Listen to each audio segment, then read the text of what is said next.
ஃபுல்லாகவே எனக்கு பே பண்ணி வாங்குறேன் அப்படின்னா வாங்கலாம். லோன் மேக்ஸிமம் எடுத்து அதை இன்ட்ரெஸ்ட் கட்டி வாங்கணும்னா அதில் பண்ணுறது அப்படியே வந்து இன்ட்ரெஸ்ட்டுக்கு மட்டும்தான் போகுமே தவிர நம்மளோட அசெட் வேல்யூ வந்து இன்க்ரீஸ் ஆகும்.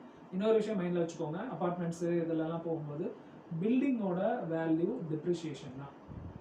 இன்னைக்கு 50 லட்ச ரூபாய்க்கு ஒரு வீடு வாங்குறோம்னா 1000 ஸ்கொயர் ஃபீட் 1200 ஸ்கொயர் ஃபீட் அவ்வளோ தான் கிடைக்குது. 1000 ஸ்கொயர் ஃபீட்டில் கிடைக்கிறதே கஷ்டம்.